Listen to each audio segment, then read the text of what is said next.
दोस्तों आज की इस वीडियो में हम लिटरेरी थियरी के जो मुख्तलिफ टाइप्स हैं उसके हवाले से हम सीखेंगे। तो स्टार्ट करते हैं। Literary theory is a set of ideas that are used in the practical reading of literature in order to get new meanings from a piece of writing. Literary theory किसे कहते हैं? ये असल में कुछ नज़रियात है उसके सेट को कहते हैं। ये नहीं, मुख्तलिफ़ किस्म के नज़रियात हैं जिनको हम इस्तेमाल करते हैं लिटरेचर के रीडिंग में, ताकि उस रीडिंग से या उसी टेक्स्ट से हम नई मीनिंग निकाल सकें। ठीक है? तो जो लिटरेरी थियरीज़ है वो तादाद में ज़्यादा है। Over the years a number of different theories have emerged. वक्त के साथ साथ कई एक लिटरेरी थियरीज़ ने जन्म लिया। Some of the most important literary theories are, कुछ अहम जो इंपॉर्टेंट थियरीज़ है वो ये हैं। Number first, formalism. This theory emphasizes the study of literary form and structure rather than the content or context of a literary work. Formalism एक literary theory है और इसमें हम क्या करते हैं, हम किसी भी लिटरेरी वर्क या किसी भी पीस ऑफ राइटिंग पर उसके हम स्ट्रक्चर को देखते हैं, उसके कंटेंट को हम नहीं देते, उसके कंटेक्स्ट को हम नहीं देखते। ठीक है? यानी उसके अंदर जो लिखाई होती है उस पर हमारा इतना फोकस नहीं होता, हम उसके स्ट्रक्चर पर ज़्यादा फोकस करते हैं। ठीक है? और जो कंटेक्स्ट है, यानी किस कंटेक्स्ट के अंदर इसको लिखा गया है, जो पॉलिटिकल कंटेक्स्ट है या हिस्टोरिकल कंटेक्स्ट है, हम उसको नहीं देखते। Formalist critics believe that the meaning of a literary work is embodied within its formal elements such as plot, characterization, point of view and narrative style. जो फॉर्मलिस्ट क्रिटिक्स हैं उनका ये मानना है कि किसी भी लिटरेरी वर्क की मीनिंग उसके एलिमेंट्स के अंदर छुपी होती है। मसलन हम उसके प्लॉट को, उसके कैरेक्टराइजेशन को, पॉइंट ऑफ व्यू को और नैरेटिव जो स्टाइल है उस पर हम फोकस करेंगे और इसी से हमें नई मीनिंग मिल जाएगी। अच्छा जी, इसके बाद है न्यू क्रिटिसिज्म। तो ये भी एक लिटरेरी थियरी है। New criticism is a literary theory that emerged in the 1940s and 50s. This theory focuses on the close reading of a text in order to discover its meaning. New critics believe that the meaning of a literary work is contained within the text itself, and the external factors such as the intention of the author, biographical information of the author, and historical and social context should not be considered when interpreting a text. यानी new criticism वो theory है जिसके अंदर हम क्या करते हैं, ये थियरी जो है ये 1940 और 1950 के दरमियान जो है बहुत ज़्यादा मशहूर हुई। और इसमें हम क्या करते हैं, क्लोजली जो है हम टेक्स्ट को पढ़ते हैं। ठीक है? ताकि इससे हम नई मीनिंग निकाल सके। और इसके जो क्रिटिक्स हैं वो, उनका ये मानना है, उनका ये अकीदा है कि जो लिटरेरी वर्क है उसकी मीनिंग कहाँ पर होती है, वो इसके टेक्स्ट में होती है। ठीक है? और ये जो बैरूनी अवामिल है, जैसे कि आतर की जो इंटेंशन है या उनकी उसकी जो बायोग्राफी है या आतर की जो हिस्टोरिकल और सोशल कंटेक्स्ट है, उसको हम इसमें नहीं शुमार करते, उसको हम ज़ेर बहस नहीं लाते। ठीक है? इसी के बगैर ही हम टेक्स्ट से मीनिंग निकाल सकते हैं। ये न्यू क्रिटिसिज्म का मानना है। अच्छा जी, नेक्स्ट जो हमारे पास है थियरी वो है स्ट्रक्चरलिज्म। तो स्ट्रक्चरलिज्म में हम क्या करते हैं, a literary theory that focuses on the underlying structure of a piece of writing like poem, story और नावल। ठीक है? स्ट्रक्चरलिज्म भी एक लिटरेरी थियरी है और इसमें हम क्या करते हैं, जो स्ट्रक्चर है उस पर हम ज्यादा फोकस करते हैं किसी पीस ऑफ राइटिंग के। यानी अगर कोई पोएम है या स्टोरी है या नावल है तो हम इसके स्ट्रक्चर को देखते हैं। जैसे यानी जो स्ट्रक्चरलिस्ट है वो क्या कहते हैं, that these structures contribute to the meaning of the work as a whole. कि ये जो छोटे छोटे स्ट्रक्चर है ये उस पूरे पीस ऑफ राइटिंग के मानी में अपना हिस्सा डालते हैं। Structuralist say that each and everything has a structure. अब जो स्ट्रक्चरलिस्ट है उनका ये मानना है कि हर एक चीज की कोई ना कोई स्ट्रक्चर जरूर होती है। For example, a house has a structure of its own. मिसाल के तौर पर एक घर है तो उसका भी अपना एक स्ट्रक्चर है। The house is made up of various other elements और अदर थिंग्स और स्ट्रक्चर्स। और ये घर जो है वो जाकर दूसरे छोटी छोटी चीज़ों से मिलकर बनता है। The small structures are to be understood in a larger structure. अब हमने इन छोटे छोटे स्ट्रक्चर्स को समझना है ताकि हम उस बड़े स्ट्रक्चर को समझ सके। यानी घर को समझने के लिए हमें उसके पार्ट्स पर जो है फोकस करना होता है।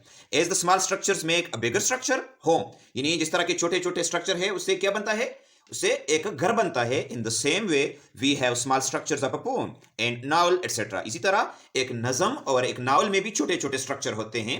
Focusing on the small structures we can decide that a piece of writing is a drama, novel और पोएम। और इसी पर हम फोकस करके हम ये निकालते हैं कि ये ड्रामा है, नावल है या पोएम है। Similarly, focusing on the small structure of a poem, we can get new meaning from it. और उसी स्मॉल स्ट्रक्चर पर जाकर हम क्या करते हैं, जब फोकस करते हैं तो उसे हम मीनिंग निकालते हैं। अब उसी स्ट्रक्चर से नीचे जब हम जाते हैं तो हमारा सामना किसी नावल या पोइम में वो स्टेंजास के साथ होता है। उस स्टेंजास के अंदर फिर छोटे छोटे स्ट्रक्चर होते हैं जिसको हम वर्ड्स कहते हैं। वर्ड्स को फिर आगे जो है फर्डिनेंड डी सशोर ने उसको साइन, सिग्निफायर और सिग्निफाइड में डिवाइड किया है और उसी से फिर हम मीनिंग जो है वो निकालते हैं। तो इस पर मैंने पहले से एक वीडियो बना रखी है, वो भी आप देख लें, या इसको मैं और भी डिटेल के साथ इंशाल्लाह नेक्स्ट वीडियोस में फुली जो है मैं इसको कवर कर लूंगा। नेक्स्ट जो हमारा टॉपिक है वो है पोस्ट स्ट्रक्चरलिज्म। तो पोस्ट स्ट्रक्चरलिज्म क्या है? Post structuralism emerged in the 1960s। अब ये 1960 की जो दहाई है उसमें ये इमर्ज हुआ। It emerge as a reaction to structuralism, और ये स्ट्रक्चरलिज्म के खिलाफ जो है ये उभरा। This theory says that there is no single meaning of a word. ये जो थियोरी है ये हमें ये बताती है कि एक लफ्ज की एक मानी नहीं होती। The critics of this theory से, इस थियोरी के जो क्रिटिक है वो उनका ये मानना है, वो ये कहते हैं कि that the meaning of a piece of writing is not in the text. वो उनका ये मानना है कि टेक्स्ट के अंदर इसकी मीनिंग नहीं होती। ठीक है, जिस तरह के जो न्यू क्रिटिसिज्म वाले थे वो ये समझते थे कि टेक्स्ट के अंदर मीनिंग होती है, लेकिन पोस्ट स्ट्रक्चरलिस्ट का मानना है कि टेक्स्ट के अंदर मीनिंग नहीं है। They say that meaning is produced through readers, कि असल में जो मीनिंग है वो तो रीडर से हमें पता चलता है। The leading figures of this theory are Jacques Derrida, Michel Foucault and Roland Barthes. ठीक है, तो ये इसके जो लीडिंग फिगर है जैक्स डेरिडा है, उसने उसकी जो थियोरी ऑफ डिकंस्ट्रक्शन है उस पर भी इंशाल्लाह मैं वीडियो बनाऊंगा। मिशेल फोको है जो पावर और लैंग्वेज के हवाले से उसने बात की है। इसी तरह रोनाल्ड बार्थ्स है जो कि इसका मानना है कि the birth of the reader is the death of the author. ये उसने एक बुक लिखी है, तो उसके हवाले से भी हम सीखेंगे इंशाल्लाह इसकी पूरी डिटेल में। नेक्स्ट जो थियोरी है वो है psycho analytic theory. It is a critical approach that uses the theories of Sigmund Freud's psychoanalysis to analyze literary works. ये भी एक लिटरेरी थियोरी है और इसमें हम क्या करते हैं, सिगमंड फ्राइड का जो साइको एनालिसिस वाला फार्मूला है वो हम लिटरेरी टेक्स्ट पर अप्लाई करते हैं। The critics of this theory believe that a literary work can reveal the unconscious thoughts, feelings and desires of the author. इसके जो क्रिटिक्स है उनका ये मानना है कि किसी भी लिटरेरी वर्क को जब आप पढ़ते हैं तो उसके अंदर से आप एक ऑथर की जो अनकॉन्शियस थॉट्स है, उसके जो फीलिंग्स है, जो डिजायर्स है, आप उसको वहां से आपको मिल सकते हैं। As well as the characters in the work, और कैरेक्टर जो है वो भी उससे भी आप ऑथर के अनकॉन्शियस थॉट्स से आपको पता चल सकता है।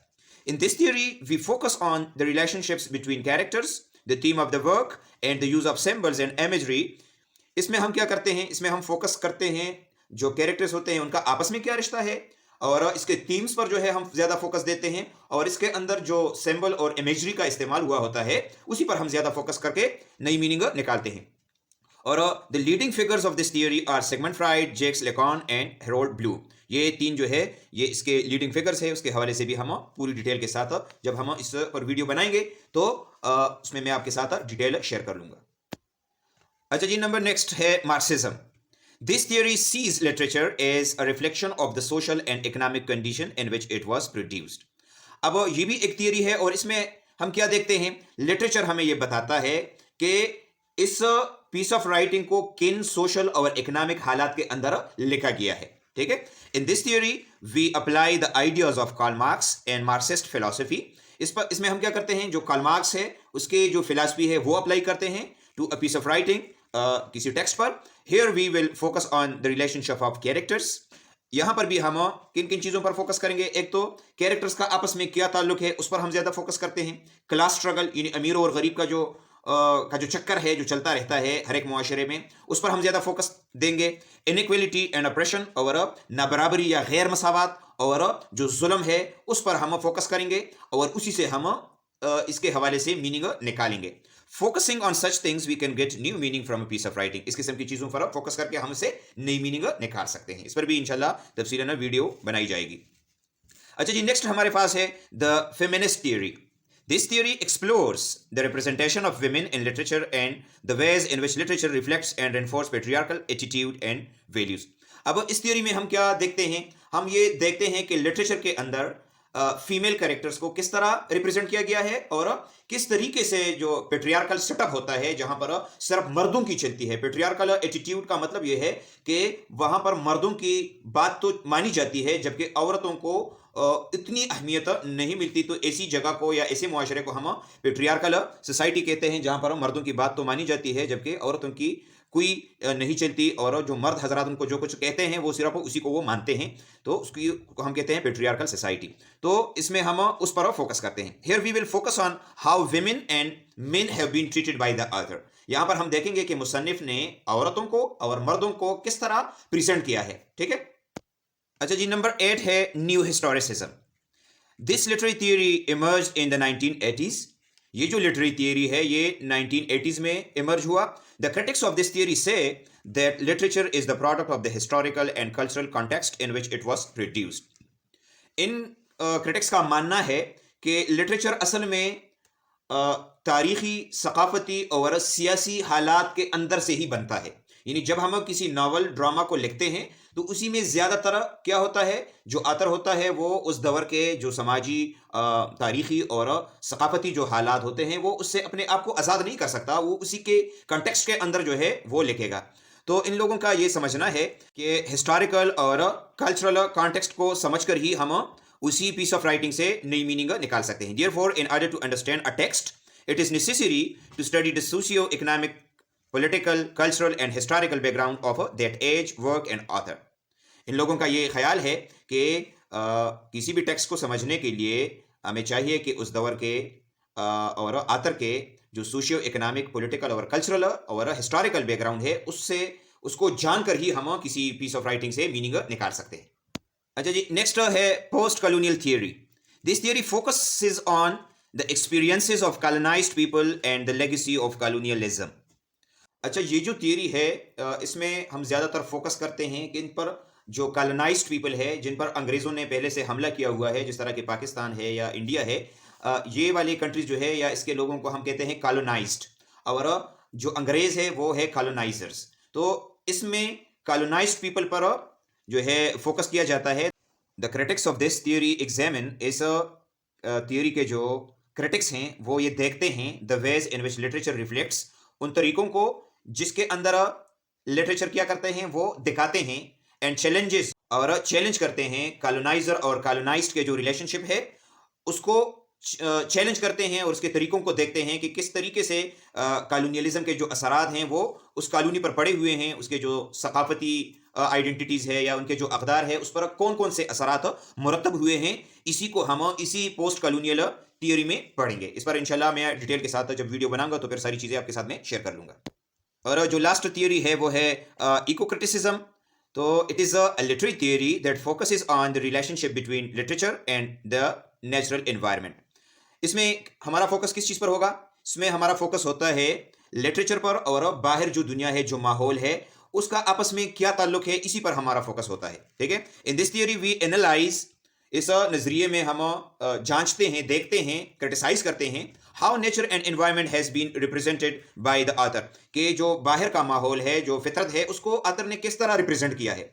By focusing on the nature and environment of a piece of writing we can get new meaning from it. बाहर के हालात को या बाहर के माहौल पर फोकस करके ही हम किसी भी पीस ऑफ राइटिंग से एक नई मीनिंग निकाल सकते हैं। तो दोस्तों ये था आज का हमारा टॉपिक। उम्मीद है आपको इन तमाम की समझ आ गई होगी। इस पर इन तमाम पर मैं इंशाल्लाह एक तफसीलन एक एक पर अलग अलग वीडियो बनाऊंगा, लेकिन ये मेरे जो चंद एक सब्सक्राइबर्स थे उनकी रिक्वेस्ट पर मैंने ये वीडियो बना रखी है। Thank you for watching. अल्लाह हाफिज़।